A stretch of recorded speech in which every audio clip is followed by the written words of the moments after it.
예, 요즘 제가 주일 예배 시간마다 성령에 관계된 말씀을 줄곧 강론을 합니다. 왜냐하면 이 시대는 성령 시대입니다. 그냥 하나님이 역사하시고, 물론 삼위일체 하나님이기 때문에 함께 역사를 하시지만, 하나님의 영, 예수의 영이신 성령님이 오셔서 성령님이 오늘 이 믿음을 가지고 살고 있는 성도들과 함께 계시면서 역사를 하시는 시대입니다.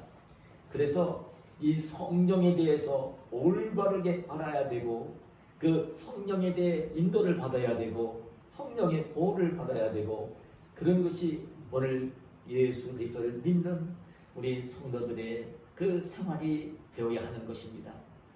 예수님은 최후의 만찬을 나누시는 자리에서 사랑하는 12 제자를 데리시고 최후의 만찬을 나누시는 자리에서 제자들의 팔을 씻어주시면서 예수님이 제자들에게 하시는 말씀이 있습니다.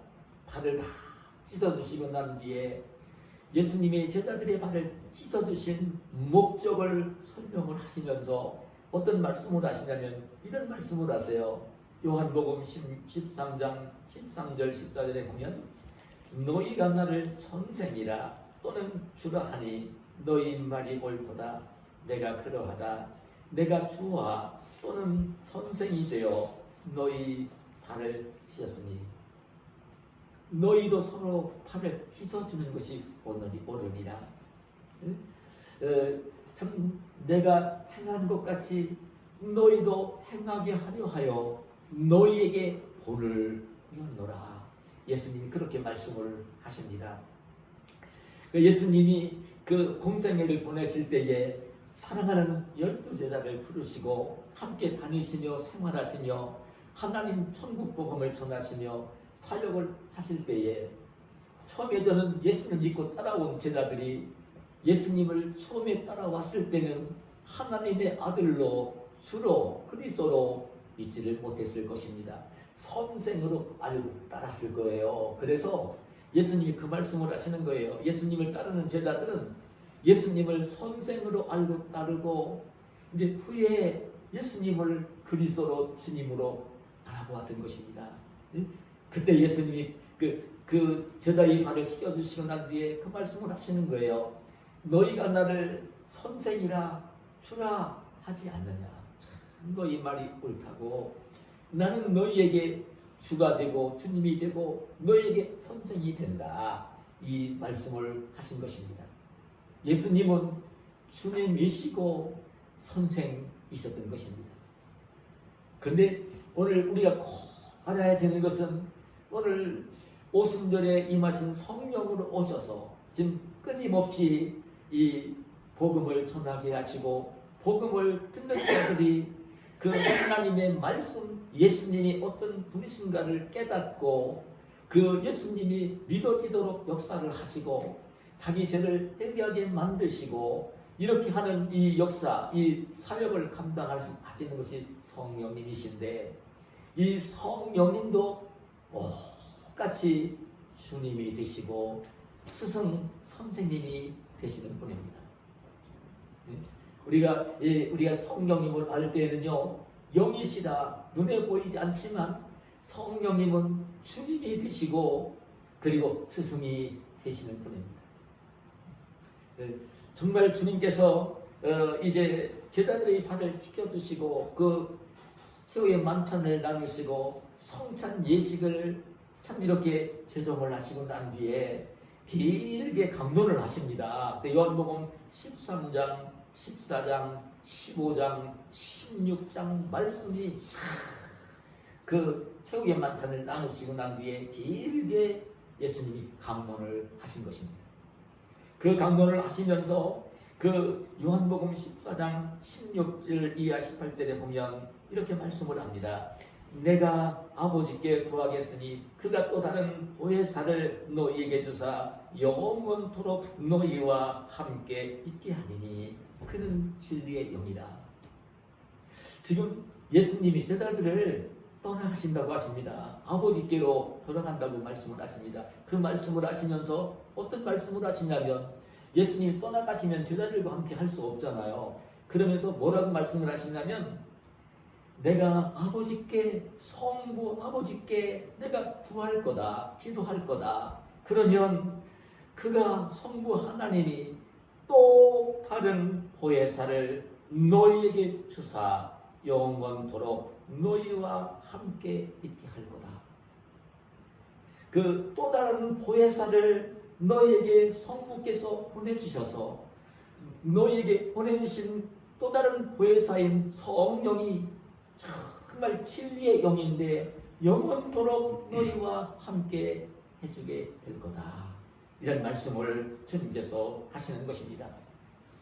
제가 종종 말씀을 드리면서 이 성령을 보혜사라고 얘기를 자주 드리고 있는데 이 보혜사라는 말은요 전 성경에밖에 나오지 않아요. 이 보혜사라는 말은 다른 어떤 일반 소설이나 뭐 어떤 문학전집이나 이런 나오는 언어가 아닙니다. 이 보혜사라는 말을 뭐 우리 성도들이야 그 신학 공부를 하고 그리스 헬라어를 공부하지 않았으니까 모르는데 이 단어가 어떤 말로 되어 있냐면 원어 성경인 이 그리스 헬라어 성경에 보면 파라클레토스라는 말로 나와 있습니다.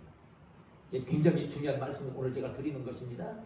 지금 이단에 빠진 사람들이 미혹을 당해서 지금 신천지 우리나라를 굉장히 힘들게 하는 신천지 교주인 이만희를 보혜사라고 얘기를 해요.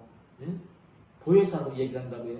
보혜사는 이만희가 아닙니다. 그런 사람이 아닙니다. 보혜사는 실제로 그녀는 예수 그리스도가 보혜사이시고 그리고 이 예수님이 성부 하나님께 구해서 지금 성부 하나님이 보내주신 또 다른 보혜사가 성령님이시고 그 보혜사이십니다.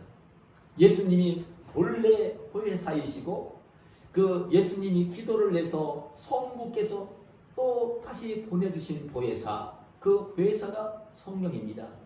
그래서 성경은 이 또 다른 보혜사라고 주님이 먼저 말씀을 하실 수밖에 없어요. 예수님이 보혜사시니까요. 그리고 그래 이제 또 다른 보혜사를 성부께서 보내주실 거다. 내가 기도할 거다. 그러면 성부께서 그 너희를 위해서 또 다른 보혜사를 보내주실 것이고 그 또 다른 보혜사가 와서 여러분들과 함께 영원토록 함께 해줄 거다. 이렇게 예수님이 말씀을 하시는 것입니다. 근데 이 보혜사에 대해서 처음에는 또 다른 보혜사라고 주님이 먼저 말씀을 하신 다음에는 이어지는 말씀을 보면 그냥 보혜사 이렇게 말씀을 하시는데 그럼 지금 이 또 다른 보혜사 예수님이 먼저 말씀이 또 다른 보혜사는 뭘 또 의미하냐면 오늘 제가 통독해 올린 26절에 보면 뭐라고 말씀을 하시냐면 보혜사 곧 아버지께서 내 이름으로 보내실 성령이라 분명히 이렇게 오주시는 것입니다. 예수님이 성부 하나님께 구하면 기도하면 성부 하나님 아버지 하나님께서 또 다른 보혜사를 보내주실 것인데 그 보혜사를 보내주실 것인데 그 보혜사는 예수님의 이름으로 보내실 성령이라 이렇게 말씀을 해주시는 것입니다. 어떻게 이만희가 보혜사가 됩니까? 보혜사는 예수 그리스도이시고 그리고 이제 예수 그리스도와 기도해서 다시 또 보내준 또 다른 보혜사 그 보혜사가 그 성령이신 것입니다. 그래서 보혜사를 얘기할 때는 먼저 예수님을 먼저 생각해야 되고 또 다른 보혜사를 얘기하면 그게 오늘 성령을 가리키는 말씀인 것을 알아야 됩니다. 그래 이 성령은요 여러분 하나님 아버지께서 보내시기 때문에 그 하나님의 영이라고 하고 하나님께서 나온 영이기 때문에 하나님의 영이라고 하고 또 예수 그리스도가 그 아버지 하나님께 받아서 기도해서 보내주신 영이기 때문에 예수 그리스도의 영 우리가 신약 성경을 읽다 보면 바울 서신 가운데 예수의 영 그리스도의 영 하나님의 영 이렇게 표현하는 모습을 보여줍니다. 근데 사실은 이 영은요 이 성령은요 상세 전부터 이미 삼위 하나님이기 때문에 하나님의 신으로 창세기 1장 이전에 하나님의 신은 수면 위에 운행을 하셨다고 이렇게 말씀을 해주십니다. 어떻게 사람 창조되어진 게 아니라 삼위일체 하나님이 원래부터 계셨던 그 주님인 것을 알아야 되는 것입니다.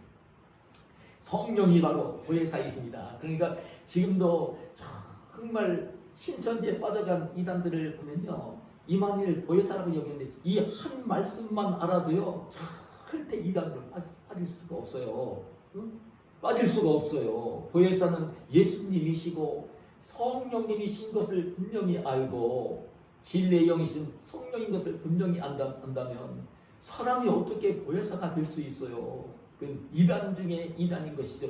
보혜사는 성령님이시고 하나님이신 것인데, 하나님의 한인데 가짜인 것이죠. 이 성경을 지금 요한복음 제가 읽어드린 14장 이 말씀을 전체를 읽고 묵상하다 보면요, 그 한마디로 이만희가 바로 이단의 교주인 것을 알 수 있는데, 거기에 들어가서 그냥 교육을 받은 사람들은 그걸 모르고요 이만희를 보혜사라고 생각을 하는 거예요. 얼마나 잘못된 일인지 모릅니다. 근데 예수님이 이렇게 약속하신 성령이 우리가 알지만 사랑하는 제자들이 그 마가 요한의 다락방, 마리아의 다락방에 함께 모여 합심해서 기도했을 때에 승천하신 지 열흘 만에, 예수님이 십자가에서 죽으신 지 그 50일 만에, 승천하시는 지는 열흘 만에 이 성령으로 그 제자들을 찾아오셨던 것입니다. 그러면서 정말 중요한 것은, 그래 제자들에게 와서 약속한 성령이 오신 거예요. 성령이 충만히 받았던 것입니다. 이 사도들을 비롯해서 120명 제자들이 받은 거예요. 그래서 성령이 말하게 하심을 따라해요.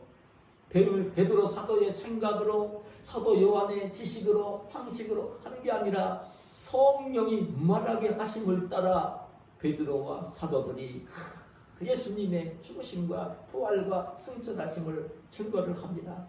그러면서 이 성령을 받은 것을 증거를 할 때에 베드로 사도가 어떻게 설교를 하냐면요, 구약성경 요엘이 예언하고 있는 요엘서 2장 28절 29절을 인용을 하면서 사도행전 그 2장 그 16절 18절에 보면 이렇게 얘기를 합니다. 이는 곧 선지자 요엘을 통하여 말씀하신 것이니 일러스되 하나님이 말씀하시기를 말세에 내가 내 영 하나님의 영입니다.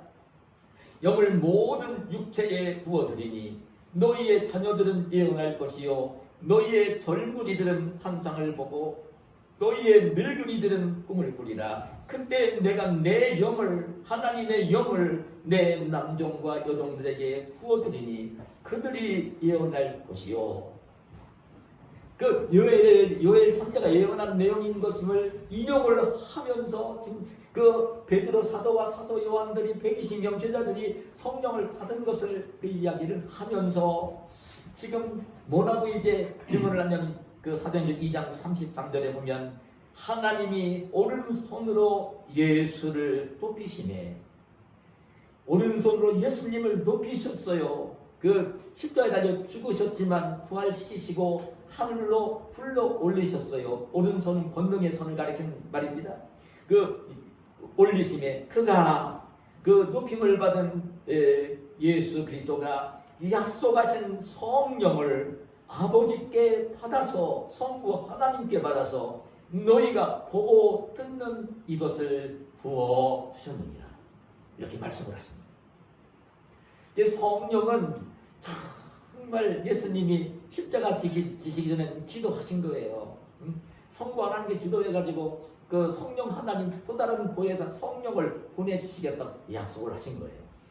그리고 정말 예수님 부활 승천하시고 난 뒤에 기도하면서 오순절 성령 충만을 받은 이 제자들이 정말 예수님을 증언을 하면서 동시에 성령을 증언을 하면서 뭐라고 했냐면 이 성령은 승천에 올라가신 성부 하나님이 불러 올리신 그 예수님이 직접 이제 성부 하나님께 받아서 그 예수님이 우리에게 부어주신 것이다.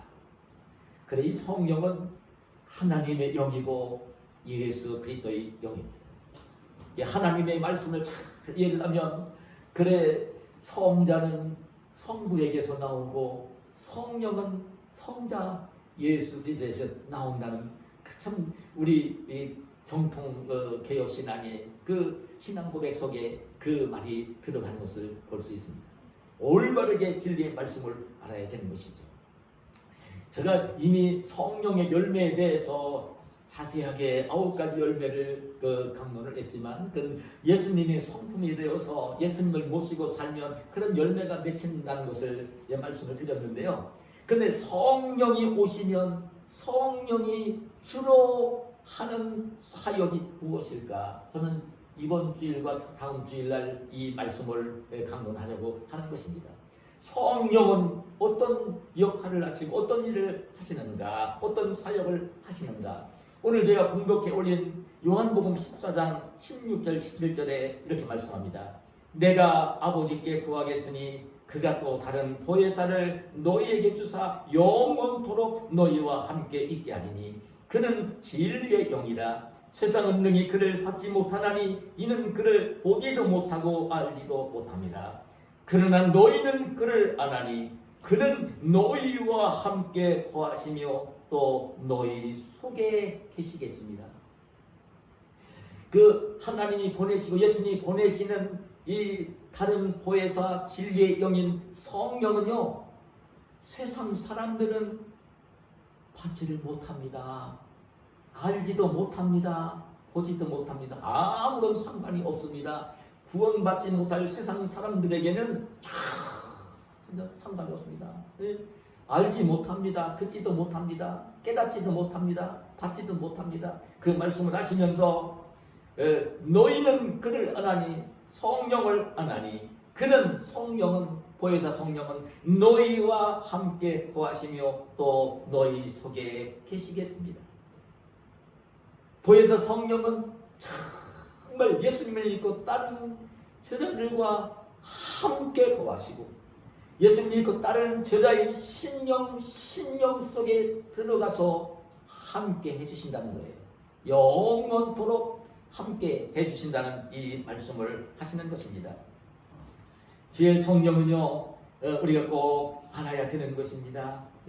그 성령은 예수님 믿고 따르는 제자들과 오늘 그래 사실은 예수님이 제자들에게 어떤 부탁을 하시고 마지막 그 약속을 하시냐면요, 십자가에 죽으셨다가 승천하신 예수님이 그 승천하시기 직전에 사랑하는 제자들에게 어떤 분부를 하시냐면 가장 중요한 분부를 하세요. 마태복음 28장 19절 이하의 20절에 보면 예수께서 나와 말씀하여 이르시되 하늘과 땅의 모든 권세를 내게 주셨으니 그러므로 너희는 가서 모든 민족을 제자로 삼아 아버지와 아들과 성령의 이름으로 세례를 베풀고 내가 너희에게 분부한 모든 것을 가르쳐 지키게 하라. 이게 참 제자들에게 그 모든 민족에게 가서 이 복음을 전해서 가르치고 그래서 지키도록 하라고 복음을 전해주라고 죽어있는 영혼들을 살려내라고 지옥 갈 영혼들을 천국으로 인도하는 사역을 하라고 천국 복음을 전하라고 내가 너희를 제자를 삼은 것처럼 너희들도 가서 제자를 좀 삼으라는 이 명령을 하시면서 어떤 약속을 하시냐면 볼지어다 내가 세상 끝날까지 너희와 항상 함께 있으리라. 내가 너희와 항상 함께 있을 거야. 근데 따지고 보면 승천에 올라가시면 예수님이 안 계신데 세상 끝날까지 어떻게 항상 함께 해주세요? 이것은요, 예수 그리스도가 약속하신 그대로 성부 하나님께 기도했고 승천에 올라가신 난 뒤에 성부 하나님께 받아서 보내주시는 보혜사 성령, 다른 보혜사이신 성령이 그 성령은 하나님의 영이고 예수의 영이니까 예수 그리스도가 성령으로 오셔서 영원토록 세상 끝날까지 너희와 항상 함께 있게 해주겠다는 이 약속을 하신 것입니다. 근데 놀라운 일은요, 그럼 이 오순절날 이렇게 성령 충만을 받은 이 사도들과 120명 제자들 그 무리 속에만 성령님이 함께 해주시고, 그리고 이제 정말 그들 심령 속에만 함께 해주시냐? 그건 아닙니다. 그래, 오순절 성령 충만을 받은 이 사도들 중심으로 성령이 말하게 하심을 따라 복음을 전할 때에, 그때 예루살렘 오순절은 유대인들에게 가장 큰 명절 중에 한 날입니다. 하나님의 율법을 받은 날로 알면 지키는 절기입니다. 수많은 그 유대인들이 오순절 명절을 지키러 예루살렘 성전 있는 예루살렘으로 올라갔을 때 적어도 수만 명이 있었을 것입니다. 네.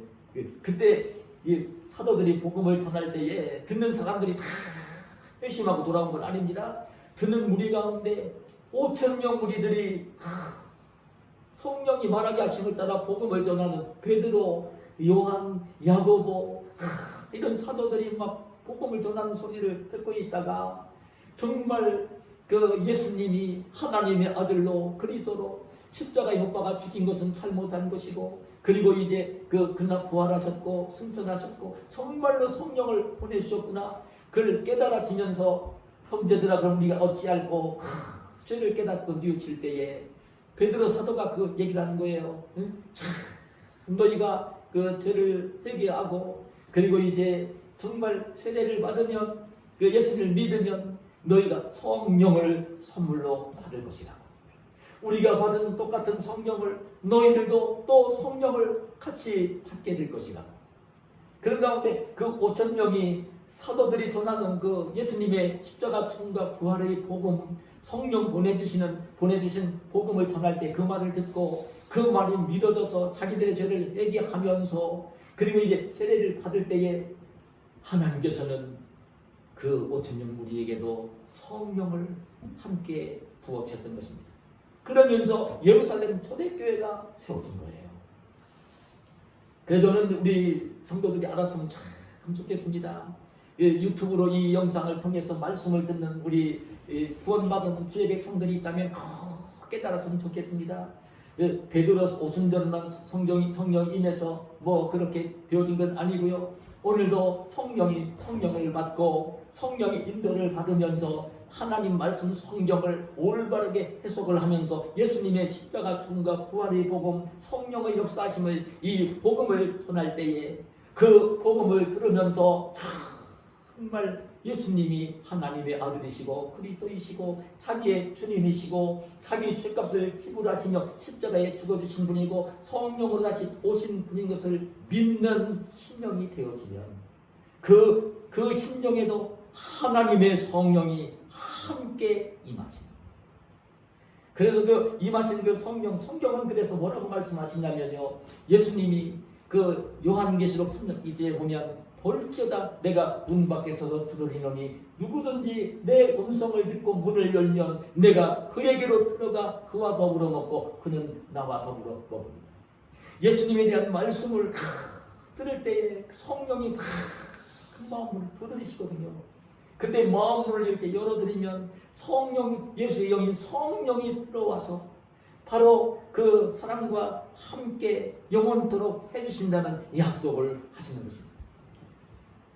그래 이 진리의 말씀을 깨닫고 성령을 충만히 받았던 베드로 사도는 예수님 믿는 형제들을 받게 했던 사람 아닙니까? 그러나 이제 담의 도상에서 찾아오신 주님을 만나고 성령을 충만히 받은 이 베드로 사도가 복음을 전하며 살면서 이 바울 사도가 뭐라고 증언을 하느냐면 갈라디아서 2장 2절에 보면 내가 그리스도와 함께 십자가에 못 박혔나니 그런즉 이제는 내가 사는 것이 아니요 오직 내 안에 그리스도께서 사시는 것이다. 그리스도가 내 안에 계신다. 내가 그리스도와 함께 지금 살고 있다. 내 안에 예수 그리스도가 내 안에 계시고 내가 예수 그리스도와 함께 살고 있다. 이 고백을 베드로 사도가 하는 것입니다. 여러분 성령이 충만해지면 그리스도가 내 안에 계시는 것을 깨달을 수 있고 내가 그리스도와 함께 살고 있는 것, 밥을 먹을 때도 함께 먹고 있고 내가 그에 들어가 그와 더불어 먹고 그는 나와 더불어 먹으리 함께 생활해 주시겠다는 거예요. 잠을 잘 때도 함께 잠을 자고 밥을 먹을 때도 함께 밥을 먹고 함께 생활해 주시겠다는 약속을 하시는 것입니다. 이걸 바울 사도가 깊게 깨달은 것입니다. 내 안에 그리스도가 계시고 내가 그리스도와 함께 지금 살고 있다는 것입니다. 이게 정말 그리스도인인 것입니다. 그리고 우리 성도들은 알아야 됩니다. 정말 예수님을 믿고 있는 사람이다. 그러면 그 성령으로 오신 그리스도가 함께 계신 사람. 제가 종종 간증을 했었지만 저는요 가장 곤고했던 시절에 성령이 오셔서 예수 그리스도가 성령으로 오셔서 나와 함께 계시는 것을요 온몸으로 느낀 때가 있었어요. 어느 때였냐면요, 제가 고2 때 형상에 일을 하고 지금 학교에서 그 돈 받고 한 것도 아니고 학교에서 지키는 작업을 하다가 허리를 다쳐서 이 경상 생활이 시작이 되었는데 한시 일어나서 한 지팡이 하나를 짚고 그렇게 생활하면서 생활할 때 잊지를 못합니다. 제 교회를 다닐 때에 그때 제가 청년들을 신앙지도 했던 목사님이 토요일 날이면 청년들을 사랑하는 마음으로 사택에 불러가지고요 성경 공부를 가르치셨어요. 그 예수 목사님의 사랑이죠. 토요일 날이면 설교 준비하고 깊게 묵상을 하면서 기도하면서 주일날 설교를 해야 되는 목사님이신데 그래도 청년들은 비전이니까 물론 성경을 가르치셨는데 그날 토요일 저녁인데 늦은 저녁인데 성경 공부를 마치고 나왔는데 그때는 2월달로 날짜를 기억 못하지만 2월달로 기억이 나는데 진눈깨비가 막 내리는 거예요. 그때는 제가 살고 있던 대전 면들이었는데 포장이 안 돼 있는 도로 길인데 흙길인데 진눈깨비가 내리고 한쪽은 높고 그래서 물이 고이고 진눈깨비 막 내리고 있고 길은 미끄러운데 성경 공부를 마치고 나왔는데 함께 공부했던 청년 우리 형제 자매들이 손살같이 진눈깨비 내리고 미끄러우니까 집으로 가는 거예요. 덜렁 혼자만 남았어요. 그런데 그때 얼마나 걱정이 됐는지 몰라요. 야, 내가 이 미끄러운 흙길을 걸어서 그 물이 고여 있는 밤인데 골목길일 때는 좀 가로등도 별로 없을 텐데 내가 이 미끄러운 길을 걸어서 넘어지면 옷도 다 버릴 것이고 들고 있는 성경책도 버릴 것이고 그럼 내가 혼자 일어나도 잘 못할 것이고 그냥 떠오르는 거예요. 사실은 우리 거기 함께 공부했던 청년들 가운데 집이 제일 가까운 사람이 나였어요. 골목길이었지만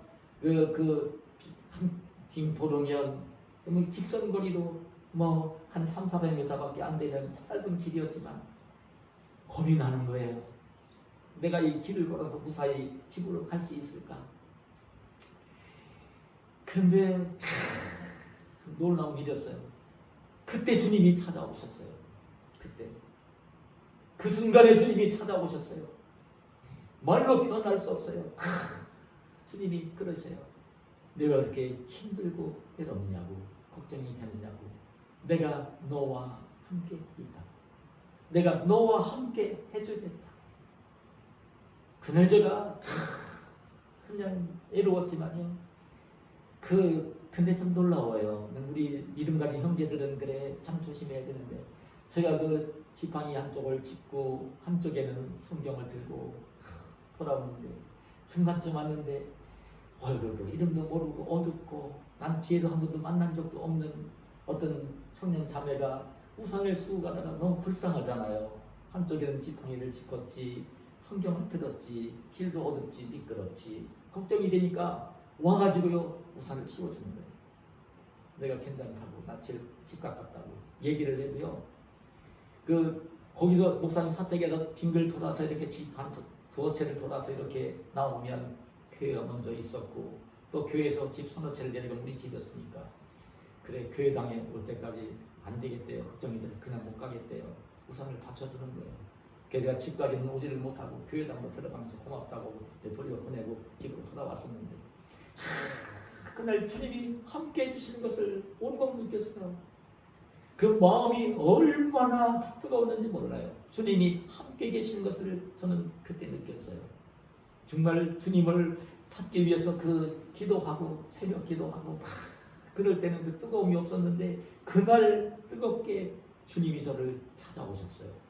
바울사도는 담에색 도상에서 부활의 주님을 만났다면 저는 가장 공부했던 시간에 낙심이 될 때에 그런 마음이 들었어요. 처음에 내가 아프기 전에는 우리 집이 제일 가까워서 이거 뛰어가면 1분도 안 걸리는 2분도 안 걸릴 집인데 그런 그 마음이 올 때에 성령님은 그때 저를 찾아오셨어요. 그래 이 말씀을 묵상하면서 늘 떠오르는 게 뭐냐면 우리 성도에게 복이 뭐냐, 가장 큰 복이 뭐냐, 최고의 복이 뭐냐, 그는요 정말 믿고 있는 예수 그리스도가 자기와 함께 해주시는 것을, 성령님이 함께 해주시는 것을 자기가 깊게 깨닫는 것이에요. 저는 오늘 선조들이 살아가는 모습을 보면서 느껴요. 나는 큰 손님 대성이나 하영이만 해서 사람인데 우리 대영이만 되더라도요. 좋은 집 사주고 장난감 다 사주고 좋은 차 사주고 땅도 그냥 몇만 평 주고 이런 것보다 더 중요한 게 뭐냐면요. 우리 대영이한테는요. 아빠 엄마가 함께 있는 거예요. 아무런 소용없어요. 우리 대영이한테는 집 몇 채 주는 거 아무런 가치 없어요. 엄마 아빠가 함께 있어주는 거예요. 그게 최고인 거예요. 여러분 정말 예수 그리스도 천지의 주제이신 하나님, 정말 인생의 성공 실패, 흥망성쇠, 생사허복을 주관하시는 그 성령님이 함께 계신 것을 깨닫는 것은 가장 복 중의 복이에요. 저는 지금도 정말 그래요. 혼자 있어도요 심심하지를 않아요. 여러분 오해를 하지 마세요. 저는 혼자 있어도 심심할 때가 없고요 외로울 때도 없어요. 왜 그러냐면 주님이 늘 함께 계신 것을 깨달으며 살고 있습니다. 그 주님이 함께 계세요. 내가 제일 사랑하는 주님이 함께 계신 것을 깨닫고 있어요. 외로울 시간이 없어요. 전 걱정될 것도 없고요. 우리 집사람 나를 혼자 두고 나갈 때는 걱정이 된대요. 몸도 불편한 사람이 외롭기도 할 것 같고 걱정이 많을 텐데 전혀 그렇지 않아요. 우리 집사람이 위로하려고 하는 말이 아니라 절대 그렇지 않아요. 주님이 함께 계신 것을 전 믿음으로 깨달으며 주님과 함께 살고 있으니까요. 난 우리 교우들도 오늘 찾아오신 성령님이 함께 계신 것을 깨달으면서 주님이 함께 계시면 대통령이 함께 있는 것보다 더 귀한 거예요. 지금 부모님이 함께 계신 것보다 더 귀한 거예요. 나를 가장 아끼는 사람이 함께 있는 것보다 더 믿음이 가고 든든한 거예요. 성령님이 오셔서 함께 해주신 것을 깨달으며 사시는 우리 교우들이 되시기를 축복합니다. 아멘. 근데 이 성령님은요 또 어떤 분이 있으냐면요, 오늘 말씀 가운데 제가 읽어드린 말씀 가운데 그런 말씀이 나오죠. 이런 말씀이 나오죠. 보혜사 곧 아버지께서 내 이름으로 보내실 성령, 그가 너희에게 모든 것을 가르치고 내가 너희에게 말한 모든 것을 생각나게 한다. 성령님이 또 한 가지 아주 귀한 사역을 하시는데, 이 보혜사 성령이 어떤 귀한 일을 하시느냐면, 주님이 들려주신 말씀을 성경 말씀을, 하나님의 말씀을 가르치시고 생각나게 해주신다. 하나님의 말씀을 가르쳐 주시고 하나님의 말씀을 읽을 때, 하나님 말씀을 들을 때에 깨닫게, 생각나게 깨닫게 해주신다. 성령은요 하나님의 말씀, 하나님의 뜻을 가르쳐 주시고 생각나게 하시고 깨닫게 해주시는 영이에요. 여러분 실제적으로 하나님 말씀을 아무리 많이 읽고 있어도 그 깨닫지를 못하면요 아무런 의미가 없어요. 하나님 말씀을 설교를 아무리 들어도 예수님께 직접 설교를 들으면서도 안 믿은 사람들이 더 많았어요. 예수님 당시도요. 그리고 오해하지 마세요. 하나님의 아들이신 그리스도가 복음을 전할 때도 다 믿은 게 아니에요. 다 믿은 게 아니에요. 안타까운 일이지만 다 믿은 게 아니에요. 예수님이 하시는데도 오늘날도 성령 충만한 주의 종들이 아무리 설교를 하나님 말씀을 바르게 전해도 다 믿는 게 아니에요. 근데 하나님 말씀은 그 들을 때에 읽을 때에 깨달아지고 믿어지는 것은 성령님이 역사하실 때만이에요. 성령이 감동을 주실 때만 그 말씀이 깨달아지고 믿어지는 거예요. 여러분 실제적으로 그래요. 왜 그러냐면 이 성경은 디모데후서 3장 16절에 모든 성령은 하나님의 감동으로 된 것이라. 이 모든 성경 말씀은 하나님의 성령으로 크게 감동된 사람이 성령의 감동하심 속에 가르치면서 기록해 준 것이 성경이에요. 그 모세가 시내산에서 하나님의 그 말씀을 들을 때 성령의 감동하심 속에 그 말씀을 받은 거예요. 그 말씀을 그리고 가르치고 전하고 기록해 준 거예요. 이 바울 사도가 들은 그 말씀들을 가르치고 전하면서 기록해 준 것이 성경이에요. 사도 요한이 성령의 감동하심 속에 들은 말씀들을 가르치고 전해주고 기록한 것이 요한복음이고 요한계시고 요한 1, 2, 3서 서신인 거예요. 그래 이 성경은 성령의 감동하신 사람을 받은 사람들이 성령의 감동하심 속에 기록을 했기 때문에 기록한 말씀이라 성령의 감동, 성령의 역사가 없이는요 하나님 말씀이 안 믿어져요. 안 깨달아져요. 성령의 역사하심이 있을 때만 하나님 말씀이 깨달아지고 믿어지는 거예요. 왜냐하면 이 사람은 자기가 가진 지식, 자기가 가진 상식, 자기가 가진 경험 이걸 토대를 가지고요 생각하고 말하고 행동을 하거든요. 자기가 알지 못하는 것, 지식 알지 못하는 것, 자기가 가지고 있지 않은 경험, 자기 아는 이 상식 이런 걸 가지고 얘기를 하면요 안 믿습니다. 누가 말을 할 때에도 그래 이런 생각만 하지요. 절대 안 믿습니다. 아무리 좋은 얘기를 해줘도요 자기 지식에 어긋나고 자기 상식에 어긋나고 자기 경험에 맞지 않으면요 안 받아들여요. 세상의 것도 안 받아들입니다. 믿지를 못하니 알지 못하니까 깨닫지 못하니까. 예를 들면 지금 영어를 공부도 하나도 안 하는 사람에게 영어로 얘기하고 영어로 한 책을 주면요 하나도 깨닫지 못합니다. 깨닫지 못합니다. 영어를 가지고 책을 줘보세요. 아무리 알려줘보세요. 영어로 아무리 좋은 얘기를 해줘보세요. 하나도 깨닫지 못합니다. 그 사람은 자기가 가진 지식이나 경험이나 상식을 가지고 그렇게 깨닫는 거예요. 그 놀라운 것은 하나님의 이 말씀은요 사람들의 지식이나 감정이나 이 상식이나 이걸 다 초월해서 하나님이 주신 말씀들이에요. 하나님이 주신 말씀들이라고요. 우리 사람들 자기 지식이 얼마나 있어요? 자기 경험이 얼마나 있어요? 자기가 가진 상식이 몇 분이나 돼요? 공부 잘한 판검사들도 자기가 공부한 법에 대해서만 알지 뭘 알아요? 의사들 같으면 자기가 전공한 의학 지식을 알고 기술만 알지 뭘 아냐고요? 알 수가 없는 거예요. 알 수가 없어요. 근데 하나님의 말씀인 성경은 하나님의 성령이 말씀을 하시고 하나님의 성령을 받은 사람이 기록을 해준 것이라 또 세상의 그런 걸 가지고는 다 할 수가 없어요. 차원이 다른 것이 하나님 말씀이에요. 근데 하나님 말씀은 성령이 역사하실 때만 믿어지고 깨달아지고 그렇게 되어집니다.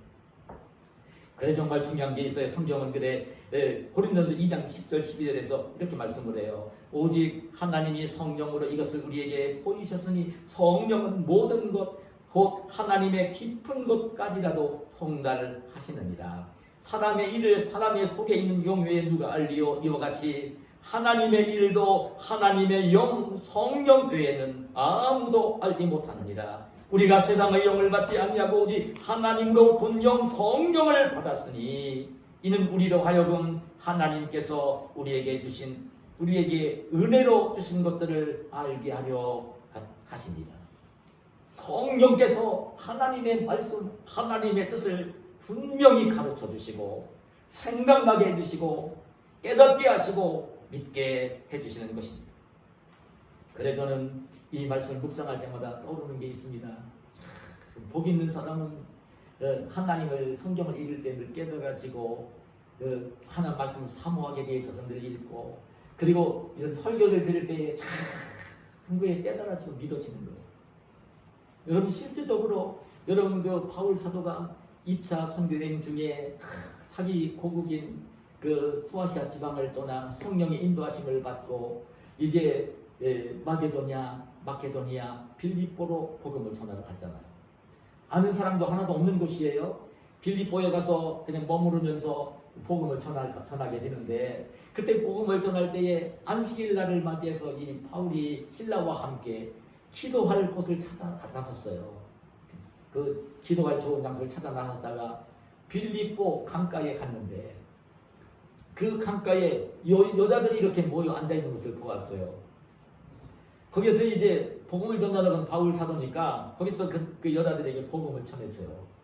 근데 복음을 전했더니 바울 사도가 전하는 복음을 여러 여자들이 듣고 있었어요.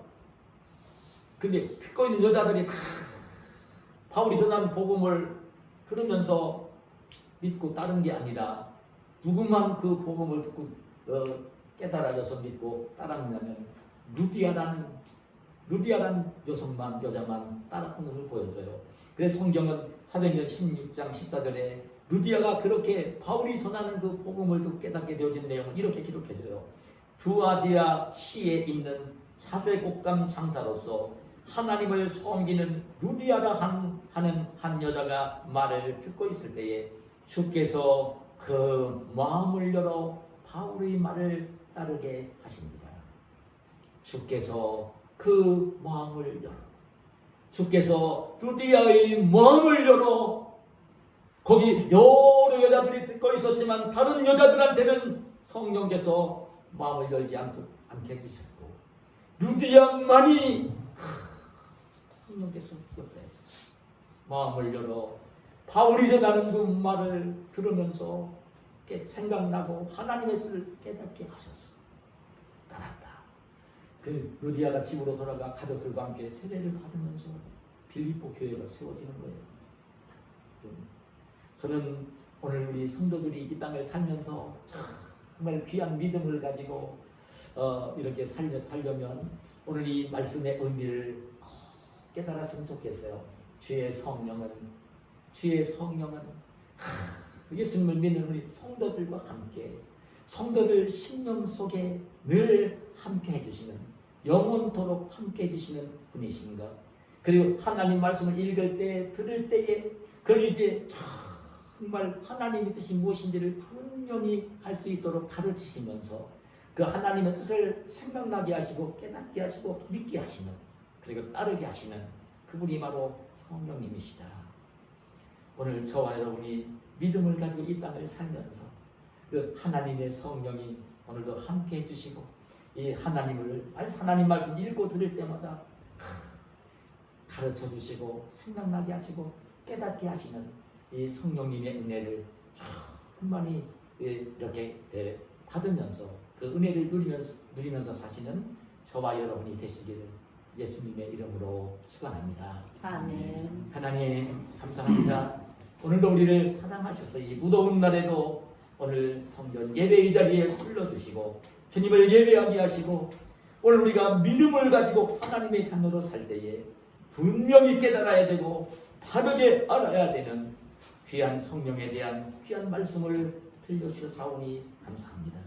오늘 성령님이 오셔서 나와 함께 해주시는 것을 깊게 깨달으며 그 믿음이 요동하지 않고 세상 끝날까지 흔들리지 않는 믿음을 갖는 우리가 되어지게 하시고 이 하나님의 귀한 말씀을 정말 깨달을 수 있도록 그 성령님의 인도하심을 받으며 읽고 듣고 묵상하는 복된 저희들이 되게 하여 주시옵소서. 예수님의 이름으로 기도하옵나이다. 아멘. 아멘.